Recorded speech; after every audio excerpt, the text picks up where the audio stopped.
Alors je vous propose ici une activité sur les translations qui vont permettre en fait de mettre en place une nouvelle notion qu'on verra dans une autre activité qui s'appelle les vecteurs. Alors d'abord rappel sur les translations. Translation, c'est ce qu'on appelle un glissement en fait rectiligne, c'est-à-dire en fait un déplacement en ligne droite.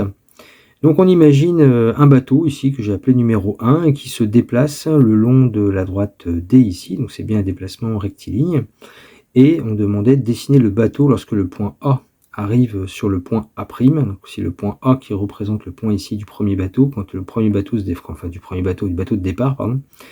Le bateau de départ, quand il se déplace pour que le point A arrive en A', ça veut dire que le bateau final d'arrivée, il est ici. Et ce bateau d'arrivée ici, justement, il porte un nom au niveau de cette translation. On dit que le bateau numéro 2, c'est l'image du bateau numéro 1 par la translation qui transforme A en A'. Voilà, le point A s'est transformé en A', mais vous avez ici donc le bateau numéro 1 donc, qui s'est déplacé et qui est devenu ici le bateau que j'ai appelé ici le numéro 2.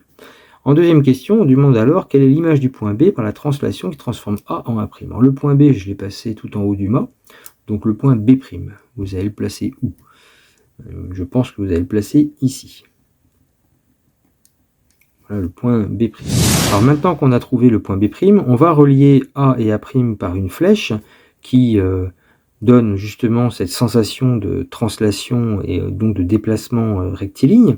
Et on va faire la même chose entre B et B', et puis on remarque que justement ces deux flèches, elles ont des choses en commun, à savoir que elles sont de même longueur, elles sont parallèles géométriquement, et elles vont toutes les deux ici, donc vers la droite, enfin vers la droite, en tout cas elles ont le même sens. Voilà. Donc on dira, et ça c'est quelque chose qu'on utilisera justement dans la notion de vecteur dont je vous ai parlé au tout début, que les flèches AA' et BB', pour les noter comme ça pour l'instant, sont d'autres indications, eh bien, elles sont de même longueur, elles sont parallèles, et elles vont dans le même sens.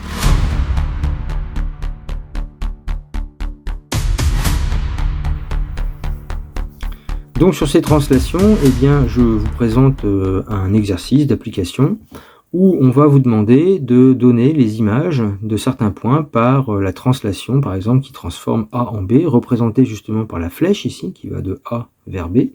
Donc, quelle est l'image du point F, du point L, du point B, du point Q? Vous pouvez faire pause sur la vidéo, et on a la correction juste après. Donc, par la translation qui transforme A en B, l'image de F, c'est G, l'image de L, c'est M, l'image de B, c'est C, et l'image de Q, c'est R. Même chose maintenant avec la translation qui transforme H en P, représentée donc par la flèche ici qui part de H et qui va vers P. Quelle est l'image de I, de C, de G, de D?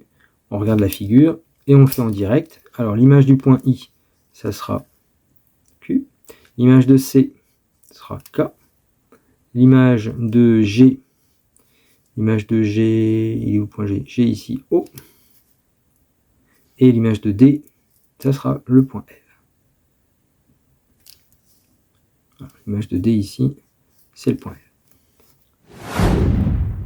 Et la dernière translation qui transforme le point C en I, image de G, L, A et F. Donc on reprend G, translation qui transforme C en I. L'image de G, c'est M. Donc on marquera M ici. L'image de L, on reprend la figure, l'image de L, R. L'image de A, G, la voici, et enfin l'image de F, l'image de F est ici, l'image de F, donc ça sera le point L, on va le noter ici. Voilà.